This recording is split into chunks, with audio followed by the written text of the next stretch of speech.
Hello viewers, আজকে আপনাদেরকে কুয়েটটা ঘুরে দেখাবো। তো কুয়েটে ঢুকতে যে জিনিসটা সবথেকে বেশি চোখে লাগে সেটা হলো কুয়েটের গেটটা। সত্যি খুব অসাধারণ।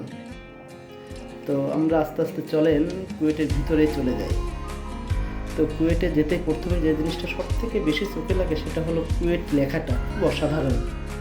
তো কুয়েটের এই যে পথটা দেখতে অনেক সুন্দর, দুই পাশে গাছগাছালি। তো আমরা আস্তে আস্তে কুয়েটের ভিতরের দিকে যাচ্ছি। যেতে যেতে যে জিনিসটা প্রথমে চোখে লাগে সেটা হলো শহীদ মিনার। অনেক বড় একটি শহীদ মিনার। তো শহীদ মিনারের পাশে অনেক কৃষ্ণচূড়া ফুল গাছ আছে, যেটা দেখতে সত্যি দৃষ্টিনন্দন। তো যাই হোক, আমরা আস্তে আস্তে কুয়েটের ভিতরে যাচ্ছি। তো কুয়েটে যেতে যেতে শহীদ মিনারের পরেই যে জিনিসটা সব থেকে বেশি চোখে লাগে সেটা হলো আপনার খেলার মাঠ। তো মাঠটা অনেক বড়। তো মাঠে ক্রিকেট খেলা হচ্ছে। তো চারিপাশে অনেক লোক আমরা দেখতে পাচ্ছি খেলা উপভোগ করছে। তো খেলাটা অনেক পছন্দ, ক্রিকেট খেলাটা আসলেই সবার প্রিয় খেলা। তো আপনারা দেখতে পাচ্ছেন অনেক লোক। তো আস্তে আস্তে আমরা কুয়েটের আরও ভিতরের দিকে যাব। দুই পাশে অনেক সুন্দর গাছগাছালি, হ্যাঁ, এবং অনেক লোক দেখেন, আপনারা দেখতে পাচ্ছেনই তো অনেক লোক তো খেলা উপভোগ করছে।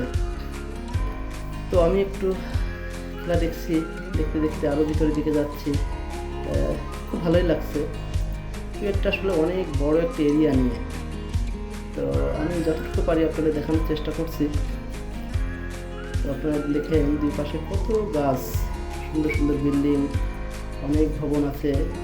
আসলে এই মাঠ শেষে সব থেকে যে বড় ভবনটা চোখে পড়ে আগে, সেটা আপনাদেরকে একটু দেখানোর চেষ্টা করব। তো দেখেন, এটা অনেক বড় একটা ভবন, অডিটোরিয়াম। তো এরপরে এই পাশে একটা সুন্দর বিল্ডিং।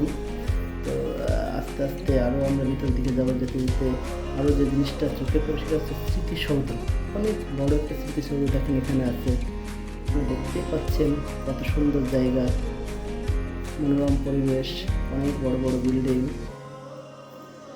তো আসলে এখানে না আসলে বোঝা যাবে না কুয়েটটা কত সুন্দর। রাস্তাগুলো এত পরিষ্কার, আপনারা দেখতেই পাচ্ছেন, অনেক সুন্দর। তো এর সামনে যে জিনিসটা সবচেয়ে বেশি চোখে লাগবে সেটা হলো ফুল বাগান।